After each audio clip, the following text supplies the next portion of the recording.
Reason farm meet का registration का last day है। कल से रजिस्ट्रेशन बंद हो जाएंगे। जिन लोगों के पेमेंट्स अभी ड्यू है तो वो आज अपने पेमेंट्स कर सकते हैं और अपनी सीट कंफर्म कर सकते हैं। और जिन लोगों को कंफर्मेशन ईमेल जा चुके हैं वो 19 तारीख को उनका एक रजिस्ट्रेशन ग्रुप बनेगा। उसके बाद उसमें ही सारा अपडेट कर दूंगा मैं कि क्या प्रोग्राम का शेड्यूल रहेगा, क्या क्या मैं उसमें सिखाने वाला हूँ, मतलब कैसा पूरा दिन जाएगा हमारा। तो वो ग्रुप में आप क्वेश्चन भी कर सकते हैं जो भी इस रीजन मीट से रिलेटेड है। आज का टॉपिक है माइक्रोन्यूट्रेंट कीलेट। हाँ जी, ये कीलेट शब्द है, चीलेट नहीं है। तो जो हम चीलेट बोलते हैं वो उसका मतलब शायद कुछ और ही होता है। कीलेट बेसिकली वो एजेंट्स होते हैं जिसके साथ हैवी मेटल्स को चिपका के हम प्लांट को प्रोवाइड करते हैं ताकि वो उसको खा सके। एडिबल फॉर्म में होता है वो, और उस फॉर्म में ही प्लांट को एक्सेप्ट होता है। अगर हम प्लांट को आयरन की डेफिशिएंसी है, या लेट से हमें आयरन की डेफिशिएंसी है, या पशुओं को आयरन की डेफिशिएंसी है, और हम उन्हें कील चटाने लग जाए, उससे उसकी डेफिशिएंसी सॉल्व नहीं होती है। उसको हमें जो हम माइक्रो न्यूट्रिएंट देते हैं वो कीलेटेड फॉर्म में देने पड़ते हैं। तो ज़्यादातर माइक्रो न्यूट्रिएंट जो है वो मार्केट में कीलेटेड फॉर्म में नहीं आते हैं, ऑक्सीडाइज्ड फॉर्म में आते हैं। जैसे CaO, फेरस का ऑक्साइड आता है, पोटैश का भी ऑक्साइड आता है, कॉपर का भी ऑक्साइड आता है। ज़्यादातर ऑक्साइड फॉर्म में होते हैं। फिर कुछ लोग जो है वो कीलेट करके देते हैं, वो EDTA कीलेट्स होते हैं। EDTA में एक मॉलिक्यूल होता है EDTA, उसके साथ उसको दिया जाता है। वो प्लांट एडिबल होता है, प्लांट उसको ले लेता है, कंज्यूम कर लेता है। लेकिन वो प्लांट जो है उसको मेटाबोलाइज नहीं कर सकता, मतलब कि उसको यूज़ नहीं कर सकता है अपने अंदर। तो वो प्लांट के सैप के अंदर घूमता रहता है। तो अगर मान के चलो कि हम आयरन का EDTA कीलेट दे रहे हैं, तो आयरन तो वो प्रोवाइड कर देगा क्योंकि प्लांट को आयरन की डेफिशिएंसी है उस टाइम पे। लेकिन और जो अवेलेबल आयन्स है वो उनके साथ चिपक के वहाँ पे बाकी सारे की डेफिशिएंसी कर देता है। तो EDTA जो है वो एक तरह से फ़ायदा भी देते हैं, जिनकी डेफिशिएंसी है उसको प्रोवाइड भी करते हैं प्लांट को, लेकिन उसके साथ साथ डेफिशिएंसीज भी क्रिएट कर देते हैं कि आयरन देने चले थे, उसके साथ साथ मैंगनीज की डेफिशिएंसी हो गई या कैल्शियम की डेफिशिएंसी हो गई। तो EDTA भी सेफ़ नहीं है इस्तेमाल करने के लिए। ऐसे में हमारे पास सिर्फ एक ही ऑप्शन बचती है कि जो कीलेट एजेंट है वो ऑर्गेनिक एसिड होनी चाहिए, जैसे एसिटिक एसिड, सिट्रिक एसिड या फुलविक एसिड्स। तो ये जो ऑर्गेनिक एसिड होते हैं ये प्लांट को इनकी ज़रूरत होती है, इसको कंज्यूम कर सकता है, ये कार्बन फॉर्म में होते हैं। और इनको खाने के बाद प्लांट उसको इस्तेमाल कर सकता है। या फिर एमिनो एसिड का भी कीलेट जो है वो अभी मार्केट में अवेलेबल है, जिसे मैं भी इस्तेमाल कर रहा हूँ। तो उस फॉर्म में आप अगर माइक्रोन्यूट्रिएंट प्लांट को देते हैं तो एमिनो एसिड को भी प्लांट कंज्यूम कर लेता है, उसके साथ साथ लगे हुए आयंस जो है वो भी उसके काम आ जाते हैं, वो भी इस्तेमाल कर सकता है वो। तो ये बहुत इम्पॉर्टेंट है कि हम बहुत सालों से जो माइक्रोन्यूट्रिएंट की स्प्रे कर रहे हैं अपने ऑर्चर्ड में, उनके रिस्पॉन्सेज इसलिए देखने को नहीं मिले क्योंकि उनके जो कीलेट एजेंट्स थे वो रॉन्ग थे। क्योंकि वो कीलेट एजेंट्स नहीं थे, वो चिलेट एजेंट्स थे।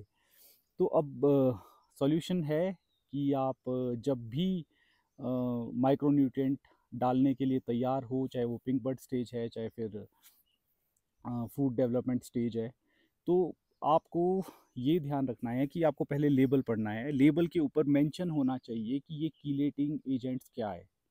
अगर वो ऑक्साइड फॉर्म में दिया है, जैसे लिखा है CaO, जिस भी आयन के साथ जो भी आप ट्रेस मिनरल जो है प्लांट को अवेलेबल करवा रहे हो उसके साथ अगर ऑक्सीजन चिपका हुआ है, तो वो जो भी एजेंट है वो उसके लिए ख़राब है, मतलब प्लांट को वो अवेलेबल नहीं होगा। वो लीफ सरफेस के ऊपर ही पड़ा रहेगा, धुल के वैसे ही सॉइल के अंदर चला जाएगा, उस टाइम पे प्लांट को गारंटीड नहीं मिलेगा वो। फिर दूसरा है EDTA, इसमें डेफिशिएंसीज आ सकती है। प्रोडक्ट सल्फेट फॉर्म में आ रहे हैं मार्केट में, तो उसमें कुछ सल्फेट्स जो है वो प्लांट यूज़ करता है। जो भी सल्फेट का जो मॉलिक्यूल है वो रिड्यूस्ड नहीं होता है, ऑक्सीडाइज्ड होता है। लेकिन बहुत सारे न्यूट्रिएंट्स जो है वो ऑक्सीडाइज्ड फॉर्म में भी चल जाते हैं, प्लांट को रिड्यूस फॉर्म में नहीं नहीं चाहिए होते हैं। जैसे आपके पोटैश, फास्फोरस, ये मतलब विदाउट कीलेट भी चल जाते हैं। कुछ भी इसमें रिड्यूस फॉर्म में अगर नहीं है तो सल्फेट फॉर्म में अगर आप दे रहे हैं तो चल जाएगा, लेकिन कुछ ऐसे होते हैं जो कि नहीं चलते हैं। तो अब ये आपको रिसर्च करना पड़ेगा, देखना पड़ेगा कि कौन से चलते हैं, कौन से नहीं चलते हैं, काफ़ी कंफ्यूजिंग है। तो बेस्ट इज़ जो भी आप माइक्रो न्यूट्रिएंट इस्तेमाल कर रहे हो वो ऑर्गेनिक एसिड फॉर्म में हो।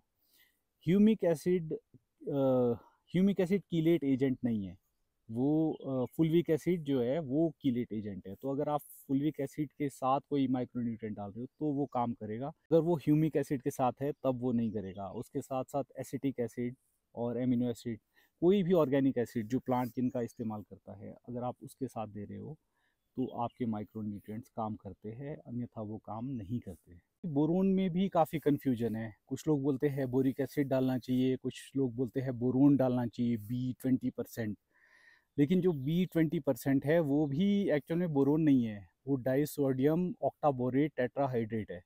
मतलब कि उसमें जो मॉलिक्यूल है उसमें सिर्फ 20% बोरोन होता है और बोरिक एसिड में 17% बोरोन होता है।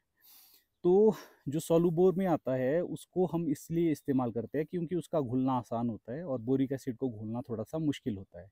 लेकिन सबसे ज़्यादा अब्जॉर्प्शन जो लीफ जो है इनटेक करता है वो बोरिक एसिड के फॉर्म में करता है कि एकदम से वो पेनिट्रेट हो जाता है। लेकिन दूसरी तरफ इसका एक साइड इफ़ेक्ट है कि हाई लेवल पे डालने पे, जैसे कि आप आधा किलो डाल रहे हो एक ही बार में, तो उसमें जो है ये टॉक्सिसिटी भी कर देता है। तो अब अपने अपने फ़ायदे अपने अपने नुकसान हैं। जैसे मैं तो सिर्फ बोरिक एसिड का ही इस्तेमाल करता हूँ, लेकिन अगर आप बोरोन सोलुबोर का इस्तेमाल करेंगे जो कि डाइसोडियम ऑक्टाबोरेट टेट्राहाइड्रेट है, तो उसको अगर आप इस्तेमाल कर रहे हो तो उसके कोई साइड इफ़ेक्ट नहीं है, टॉक्सिसिटी वो नहीं करता है, लेकिन उसकी जो प्लांट को जो अवेलेबिलिटी है वो थोड़ी सी स्लो होती है। और किसी भी कीलेट के साथ डालने की इसको ज़रूरत नहीं होती है। मतलब अगर आपका कीलेटेड आ रहा है, ऑर्गेनिक एसिड्स के साथ मिल के आ रहा है बोरोन, तो भी उसमें कोई साइड इफ़ेक्ट नहीं है, लेकिन अच्छा ही है वो प्लांट के लिए। लेकिन अगर आपके पास वो अवेलेबल नहीं है, आपको पता नहीं है कि वहाँ कहाँ से सोर्स करना है, तो बोरोन को आप इजीली बोरिक एसिड में भी इस्तेमाल कर सकते हैं, फ्लूबोर की फॉर्म में भी इस्तेमाल कर सकते हैं। इसमें कोई ज़्यादा फ़र्क नहीं है, एक में 17% होता है और दूसरे में 20% बोरोन होता है, बाकी दूसरे मॉलिक्यूल्स उसमें अवेलेबल होते हैं और प्लांट को ये अवेलेबल हो जाता है। तो बोरोन का पॉलिनेशन के टाइम में बहुत बड़ा रोल है क्योंकि ये कैल्शियम को मूव करवाता है। और इनिशियल स्टेज में जब सेल डिवीजन होते हैं तो अगर बोरोन की अवेलेबिलिटी है तो कैल्शियम जो है हैवी मेटल है वो फटाफट एम्ब्रियो के अंदर पहुंच जाएगा और जितना ज़्यादा कैल्शियम वहाँ पे अवेलेबल होगा उतने ही ज़्यादा वहाँ पे सेल डिवीजन होंगे। तो बोरोन इनिशियली डालना बहुत अच्छा है, बेस्ट है हमारे लिए। और उनका पॉलिनेशन में बहुत बड़ा रोल है, पोलन ट्यूब की फॉर्मेशन में। तो बोरोन जो है बहुत इंपॉर्टेंट ट्रेस मिनरल है पॉलिनेशन टाइम में। तो इसके इस्तेमाल में आपको परेशान होने की ज़रूरत नहीं है, किसी भी फॉर्म में आप डाल दो, जो भी आपको डोजेज बताए जा रहे हैं, 200 डालना है, 250 डालना है। बोरिक एसिड का जो इस्तेमाल है वो ज़्यादा करने पे टॉक्सिसिटी कर सकता है, तो आप कोशिश कीजिए कि उसको स्प्लिट करके डालें, कि 100 ग्राम अभी डाला है, 100 ग्राम अगली में, 100 ग्राम अगली में। तो ऐसे धीरे धीरे करके उसको स्प्लिट करके डाल सकते हैं। 50 ग्राम भी इसका इस्तेमाल किया जा सकता है। तो बोरिक एसिड से भी आपको घबराने की ज़रूरत नहीं है, सोलुबोर से भी आपको घबराने की ज़रूरत नहीं है। और ये कीलेट एजेंट के साथ इस्तेमाल नहीं होता है।